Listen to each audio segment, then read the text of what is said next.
अस्सलाम वालेकुम वरहमतुल्लाह। वालेकुम अस्सलाम। डॉक्टर साहब कैसे हैं आप? जी मैं बिल्कुल ठीक हूँ। डॉक्टर साहब काइंडली हमें एक्सप्लेन कीजिएगा कि मुंह खुर की बीमारी क्या है, इसके क्या हिफाजती का इकदाम करने चाहिए और इसकी क्या मेडिकेशन है, और इसमें मतलब कितना सीरियस मर्ज है, इसमें जानवर एक्सपायर हो सकता है, क्या नुकसानात हो सकते हैं? ठीक हो गया माजिद भाई। जो मुंह खुर का इन्फेक्शन है, जो मुंह खुर की बीमारी है, ये एक वायरस की वजह से होती है। ठीक हो जिसको foot and mouth disease virus कहते हैं। मुंह और पाँव की बीमारी है, सादा तो अल्फाज मुंह खुर। टेक्निकली तो ये फुट एंड माउथ जिसको कहते हैं कि ये जानवर के जो मुंह के अंदर छाले बन जाते हैं, ठीक हो। और उसके खुरों के दरमियान जो जगह है उसमें छाले बन जाते हैं। और ये अक्यूट बीमारी होती है। जानवर 3 से 4 दिन तक जानवर के अंदर जब वायरस दाखिल हो जाता है तो उसके बाद ये जानवर के अंदर प्रोपेगेट करता है, और 4-5 दिन बाद जानवर के अंदर ये अलामत आना शुरू हो जाती हैं। सबसे पहली अलामत ये होती है कि जानवर को तेज बुखार हो जाता है और जानवर खाना पीना छोड़ देता है। ठीक है। और उसके बाद 2 से 3 दिन के बाद जानवर के मुंह के अंदर छाले बन जाते हैं, और वो छाले फटने की वजह से जानवर के मुंह के अंदर अल्सर्स बन जाते हैं। जब जानवर का मुंह खोल के देखें तो ऐसे ऐसे सीवियर केसेस भी होते हैं कि जानवर की जो जुबान की ऊपर वाली झिल्ली है वो पूरी की पूरी जुबान की झिल्ली उतर जाती है। अच्छा। तो जानवर खा पी नहीं सकता। सही। और जानवर के जो गम्स हैं इनके ऊपर भी छाले बन जाते हैं। इसी तरीके के साथ जो लैक्टेटिंग दूध देने वाले जानवर है उनके हवाने के ऊपर छाले बन जाते हैं, वो फटते हैं तो वहां पर भी अल्सर्स बन जाते हैं, और जानवर को मेस्टाइटिस का बायस भी बन जाते हैं, साड़ू का मसला भी हो जाता है उसकी वजह से। ये तो इसकी टिपिकल सी अलामात हैं। अब कौन से जानवरों में ये ज्यादा सवियर होता है, कौन से पैरों में क्या इसकी अलामत है? पैरों के अंदर भी ये खुरों के दरमियान जो इंटर डिजिटल स्पेस है, 2 डिजिट्स के दरमियान जो स्पेस है, इसमें जानवर के छाले बन जाते हैं। ठीक हो गया। ठीक है। और वो छाले दर्द करते हैं, जानवर का चलना फिरना जो है वो मुश्किल हो जाता है। और जब वो छाले फटते हैं तो वहां पे भी अल्सर्स बनते हैं, और ये एक बड़ा कॉम्प्लिकेटेड इन्फेक्शन है। मतलब ये जानलेवा जितना जानवर के अंदर एक्सोटिक ब्लड होगा, विलायती जानवर है, ये बीमारी उसमें उतनी ही ज्यादा शदीद होती है। ठीक है। ठीक हो। ये गाय भैंसों में ये सब जानवरों के अंदर होती है, इवन बकरियों में भी। बकरियों के अंदर जितने भी बाईपैड जानवर हैं, ठीक है, बोवाइडी फैमिली के अंदर जितने भी जानवर हैं, वो शीप है, गोट है, ये सब जानवरों के अंदर, इवन कैमल्स के अंदर भी होती है, एलिफेंट्स के अंदर भी ये बीमारी होती है। फुट एंड माउथ ये वाइड स्प्रेड इन्फेक्शन है, और ये एक इनफैक्ट असल में ये एक आउटब्रेक होती है। ठीक है। जिस एरिया में एक जानवर को अगर मुंह खुर की बीमारी हो गई है तो वो एक बम की तरह साबित होता है। अच्छा। और जानवर की जो ये स्प्रेड है इन्फेक्शन का वो बहुत तेज होता है। सही। इसमें आप लोग कंट्रोल नहीं कर सकते। सही। ठीक है। ये एरोसोल ट्रांसमिशन भी होती है फुट एंड माउथ डिजीज में। जो मुंह खुर की बीमारी है, हवा के जरिए वायरस 50 किलोमीटर तक ट्रेवल कर जाता है। अच्छा। ठीक है। इसकी एरोसोल ट्रांसमिशन है, हवा के जरिए ट्रांसमिशन हो जाती है। तो इसको कंट्रोल करना इंतहाई मुश्किल है। तो अब ये बीमारी कितनी सवियर है, जितने एक्सोटिक जानवर हैं उनमें ये बीमारी उतनी ही ज्यादा सवियर होती है कि जानवर के मुंह के अंदर छाले बन जाते हैं, पाँव के अंदर छाले बन जाते हैं, जानवर चल फिर नहीं सकता, इवन जानवरों के खुर जो है वो उतर जाते हैं, बुखार भी हो जाएगा इसमें। सबसे पहली जो अलामत होगी, जानवर को तेज बुखार हो जाएगा। सही। ठीक है। वो खाना पीना बंद कर देगा। 1-2 दिन के बाद जानवर के जुबान के अंदर, ऊपर मुंह के अंदर, सारे खुरों के अंदर, हवाने के ऊपर ये छाले बन जाते हैं, वो फट जाते हैं, अल्सर्स बनते हैं, वो बहुत ज्यादा पेनफुल कंडीशन होती है। जानवर का खाना पीना बिल्कुल बंद हो जाता है। तो उस वजह से कुछ जानवरों की एक्सपायरी भी हो जाती है। तो जो छोटे बच्चे हैं, दूध पीने वाले जो बच्चे हैं गाय भैंस के, गायों और भैंसों के अंदर इसकी सिवियरिटी ज्यादा होती है, भेड़ बकरियों में थोड़ी सी कम होती है। सही। कि भेड़ बकरियां 1-2 दिन के लिए थोड़ा सा अफेक्ट होती हैं, जानवर को बुखार होता है और जानवर खाना पीना छोड़ता है। 3-4 दिन के बाद जानवर बिल्कुल ठीक हो जाता है। तो जो गायें और भैंसें हैं इनमें इसकी शिद्दत ज्यादा होती है। इवन कुछ जानवरों के खुर वो भी अलग होना शुरू हो जाते हैं, और खुर अलग होते होते काफी देर लेते हैं और जानवर लंबे अरसे तक बीमार हो जाता है। सही। ठीक है। ये तो इसकी बीमारी की अलामत हैं कि कौन सी अलामत होंगी तो आप लोग ये सस्पेक्ट कर लेंगे कि जानवर को मुंह खुर आ गया है। ठीक हो। तो जानवर के मुंह से राले गिरना शुरू हो जाता है। सही है। क्योंकि जानवर का जो सलाइवा है वो आगे लेके नहीं जा सकता, छाले बने होते हैं तो वो बाहर गिरना शुरू कर देता है। ठीक जो रालें टपकती हैं तो ये एक टिपिकल साइन होता है कि जानवर को मुंहखुर हो गई है। ठीक होगी। तो अब ये कितना नुकसान करती है। सही। जो जानवरों के छोटे बच्चे हैं दूध पीते हैं उनमें ये सडन डेथ कर देती है। अच्छा। कि अगर माँ को मुंहखुर का इन्फेक्शन हुआ है और बच्चा उसका दूध पी रहा है तो जो दूध पीने वाला बच्चा है दूध के अंदर बहुत ज्यादा अमाउंट के अंदर वायरस खारिज होता है। ठीक हो गया। ठीक है। ये वायरस जानवर की सारी किस्म की सेक्रेशंस में खारिज होता है, उसके बड़े पेशाब में, गोबर में, उसके यूरिन के अंदर, छोटे पेशाब के अंदर, उसका जो सलाइवा मुंह से गिरता है उसमें, और जानवर जो दूध देता है उसमें, हर किस्म की जो सेक्रेशंस है उसमें वायरस खारिज होता है और ये बहुत ज्यादा कॉन्टेजियस है। मैंने पहले बताया कि 50 किलोमीटर तक ये हवा के जरिए ट्रेवल कर जाता है। तो जो छोटे दूध पीने वाले बच्चे हैं उनमें ये जो पेरिकार्डियम है, जो हार्ट की जो दीवारें हैं उनकी नेक्रोसिस करता है और जानवर को हार्ट अटैक होता है और अक्यूटली सडन डेथ हो जाती है। ठीक। इवन ऐसे होता है कि फार्मर्स बच्चे को दूध पिला के बांध देते हैं और 1 घंटे के बाद वो एक्सपायर हो जाता है। ठीक है। तो अगर ये अलामत एक एरिया में पाई जा रही है और बड़े जानवरों में खाने पीना जानवर छोड़ रहे हैं तो ये पक्की मुंहखोर की बीमारी है। ठीक हो गया। ठीक है। तो अब इसमें हम लोग कर क्या सकते हैं। सही। एक तो यूं ही अगर किसी एरिया के अंदर मुंहखोर की बीमारी की आउटब्रेक आती है तो वहाँ की मूवमेंट जो है वो कोशिश करनी चाहिए कि कंट्रोल करनी चाहिए। ठीक हो। ये इतनी कॉन्टेजियस है, जैसे आप देखते हैं कि जो कंट्रोल शेड होते हैं, पोल्ट्री फार्म्स कंट्रोल शेड होते हैं, उनमें आने जाने की पाबंदी होती है। वो इसीलिए पाबंदी होती है कि वहाँ पे जो कॉन्टेजियस डिजीज हैं उनको कंट्रोल किया, आने वाला बंदा साथ जूतों साथ इसमें बीमारियां भी साथ लाता है।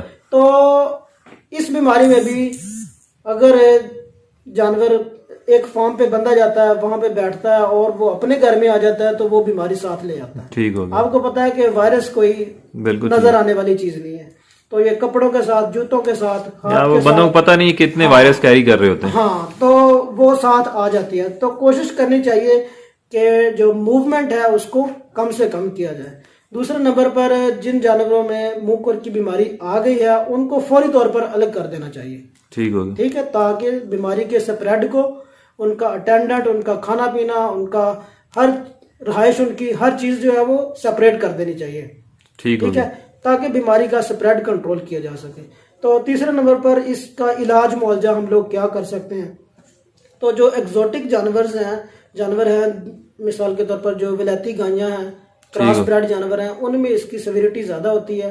तो उन जानवरों की ट्रीटमेंट जो है वो लाजमी तौर पर करनी चाहिए। ट्रीटमेंट इसकी, क्योंकि वायरल इन्फेक्शन है, कोई स्पेसिफिक ट्रीटमेंट नहीं है। ठीक है। तो आप लोगों ने जनरल ट्रीटमेंट करनी है। मिसाल के तौर पर आप जानवर को बुखार कम करने के लिए, दर्द कम करने के लिए पेन किलर और एंटीबायोटिक का इंजेक्शन देंगे और साथ में सेकेंडरी बैक्टीरियल इन्फेक्शन को रोकने के लिए कि वायरस का अटैक हुआ है, जानवर की इम्यूनिटी कम है और उसके मुंह के अंदर भी अल्सर्स बने हुए हैं, उसके खुरों के अंदर भी अल्सर्स बने हुए हैं, वहां पर सेकेंडरी बैक्टीरियल इन्फेक्शन को रोकने के लिए आप लोग जानवर को एंटीबायोटिक का इंजेक्शन भी देंगे।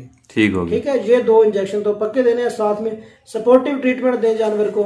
अगर किसी जानवर का बहुत ज्यादा हाइड्रेशन स्टेटस कम हुआ है तो उसको फ्लूइड थेरेपी करें साथ में। ठीक हो। और इसमें ना देसी चीजें कुछ सही है, जानवर को दलिया पकाकर खिलाएं, क्योंकि जानवर खा पी नहीं सकता तो उसकी एनर्जी कम हो जाती है, लागर हो जाता है जानवर।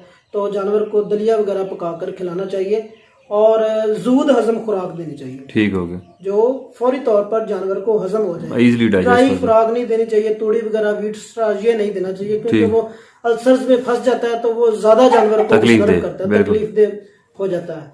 तो अब लास्टली हम लोग आपसे ये डिस्कस करते हैं कि इसकी प्रिवेंशन कैसे करनी है, प्रोफिलैक्सिस कैसे करनी है, कि जानवर को बीमारी से बचाना कैसे है। ठीक है।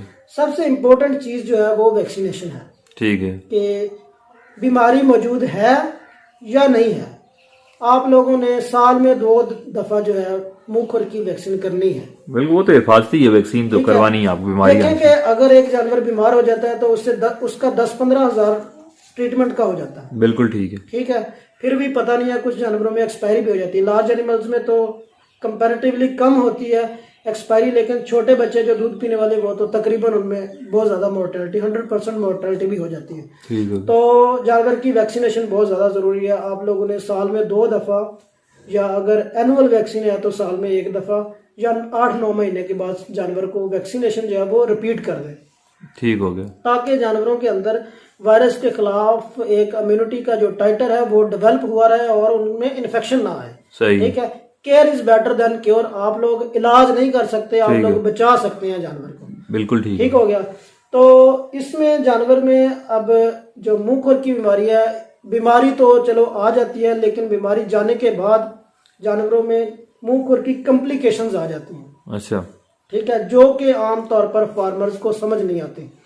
फार्मर यही समझता है कि मुंह खुर की बीमारी आई है, बीमारी खत्म हो गई है, अब मेरे जानवर बिल्कुल फिट है। ऐसा नहीं होता। ठीक है। बीमारी जाते जाते, वायरस जाते जाते अपना आफ्टर इफेक्ट्स छोड़ के जाते हैं, वो कुछ देर के बाद शो होते हैं। मिसाल के तौर पर कुछ जानवर ऐसे होते हैं उनके खुर जो है वो लंबे अरसे तक खराब हो जाते हैं, खुरों के अंदर माइएसिस हो जाती है, कीड़े पड़ जाते हैं, खुरों के खोल जो है वो उतर जाते हैं, उतरना शुरू, तो वो जानवर लंबे अरसे तक बीमार हो जाता है। और कुछ जानवर बैठ जाते हैं, वो उनको डिस्पोज ऑफ करना पड़ता है।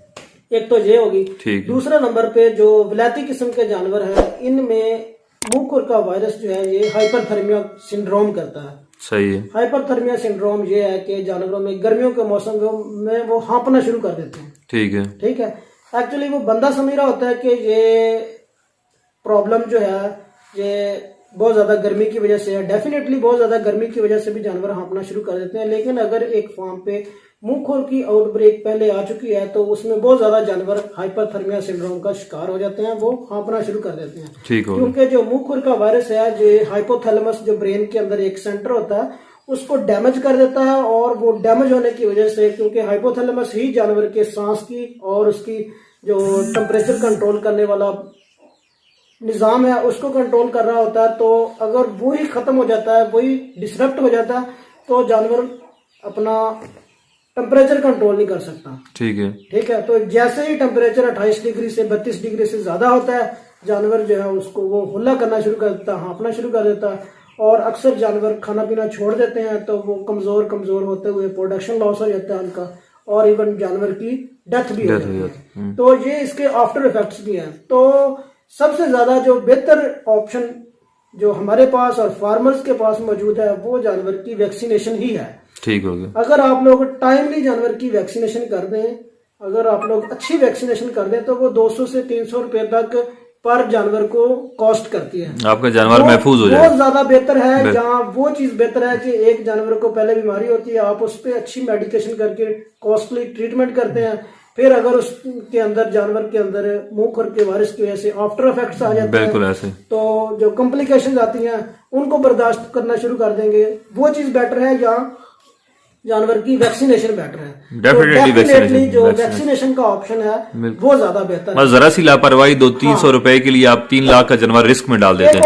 एक और भी बात है कि अगर एक विलेज के अंदर मुंह खुर की आउटब्रेक से आ भी जाती है, तो फार्मर्स वेट करते रहते हैं कि यार वो साथ वाले घर में, अभी हमारे घर में तो नहीं आई ना। ये नहीं होना चाहिए। ये नहीं होना चाहिए। जब एक गांव में एक केस आ गया है तो डेफिनेटली पूरे का पूरा गांव इन्फेक्टेड हो गया। जैसा आपने कहा कि 50 किलोमीटर तक जाता है, ट्रांसमिशन है, 50 किलोमीटर तक ट्रेवल कर जाती है। से अगर एक गाड़ी आपके विलेज में से होकर जाती है, वो मुंह खुर का वायरस बेशक कराची में ले जाए। बिल्कुल ठीक है। ऐसा इस दफा इस दफा जो मुंह खुर की आउटब्रेक आई है वो पूरे पंजाब के अंदर आई है।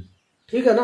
देख लें कितना डिस्टेंस है, सिटीज का, विलेजेस का कितना डिस्टेंस है, प्रोविंसेस का कितना डिस्टेंस है, तो वो एरोसोल ट्रांसमिशन से बहुत दूर तक फैल जाती है। और वैसे भी एक चीज मशहूर है साइंटिफिकली कि वायरस की कोई हद नहीं होती। सही। ठीक है। उसके लिए कोई बाउंड्री नहीं होती। बिल्कुल ठीक। अब कोरोना वायरस देखती, ये पूरे के पूरे दुनिया के लिए एक प्रॉब्लम बन जाती है। तो care is better, lastly care is better than cure. Vaccination एक बेस्ट ऑप्शन है, तो उस पे अमल करें, अपने जानवरों की सेहत का ख्याल रखें, उनकी मैनेजमेंट का ख्याल रखें। क्योंकि अगर आप लोगों के जानवर सेहतमंद है, प्रोडक्शन दे रहे हैं, तो फिर ही आप लोगों का बिजनेस का फायदा है, प्रॉफिट है। वरना तो फिर टोटली वो नुकसान है। तो ये पहले इतनी महंगाई हो गया, तो आप लोगों को अगर एक जानवर बीमार हो जाता है तो उसकी कॉस्ट बर्दाश्त करना, सारा कुछ करना, ये आप लोगों को बहुत पीछे ले जाता है। बिल्कुल ठीक है, तो इस चीज पे फोकस करें, इस चीज को सोचें, जानवरों की जो वैक्सीनेशन है उस पे फोकस करें और टाइमली वैक्सीन करें ताकि जानवर के अंदर एक टाइटर डेवलप हुआ रहे और वो सेफ रहे। ठीक हो गया, जज़ाक अल्लाह डॉक्टर साहब।